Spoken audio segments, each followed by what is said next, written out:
Okay, so we're gonna talk about installing tree trunk wrappings. We're gonna watch a couple of videos from our great friend, my great friend Fred Zimmerman. He has great install videos, and he does a really good job and explains it really well. Our guys do a great job as well.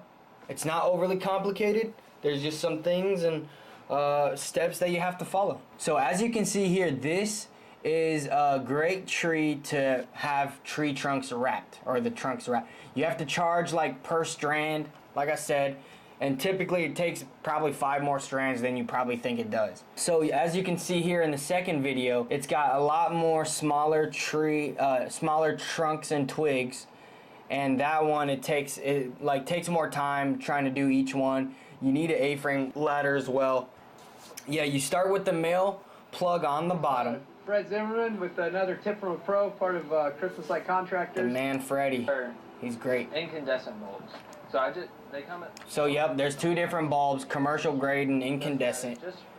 The incandescents... The incandescent bulbs are made of glass. Don't use. It's made of glass, like he's saying. They're a lot cheaper. Commercial grade, you don't have to pull. Commercial grade, they'll last longer, and you can't pull the lights off. It's like one unit, one piece, and is brighter and lasts longer. So they're everything you buy. It's basically it's an investment, an asset to your company. You can always reuse it later. So that's what it looks like. It's really great. In terms of wattage, unless you're using a whole bunch of lights, don't worry about it. That's why we don't use net lights in the industry. Net lights, they have so many lights in such a small area that it just becomes too much. So don't ever use net lights. You can only plug like 3 or 4 of them in on one outlet.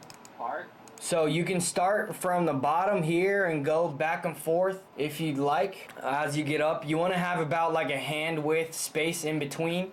So probably, 5 inches or so, and you just want to do it really good. And this one, you can really get into each branch really well because it's thick. But one thing you don't want to do is you don't want to charge a customer to branch wrap all the way up. And if you do, you have to really charge for it. Like, it takes a lot of lights and a lot of time. Remember, the same time it took you to wrap everything, the same time it'll take you to unwrap everything as well.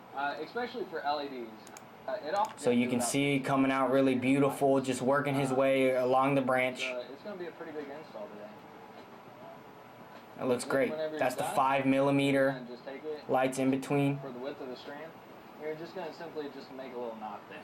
So what he did there, once you made that last little loop, you just put the wire, or you put the female plug underneath, and then it'll just stay like that. So you can add on to that light strand if you want to, or you just add on to the end of that light strand, or you just add on to the bottom.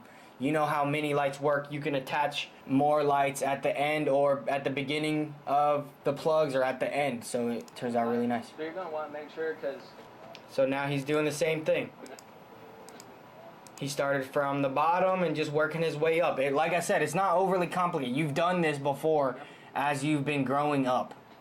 You just work it. You see he attached another one here. Now he's climbing. You can use an A-frame ladder and just go up. So that's basically a trunk wrap. You just work your way from the bottom to the top and add however many lights you need. Again, when you get into big trees, it kind of ends up looking not that great, because let's say you just decorated half this tree right here. Let's say you just went out a couple branches. Then you have the whole top part that you need to get covered too. So you really do have to charge well when you're doing trunk wraps.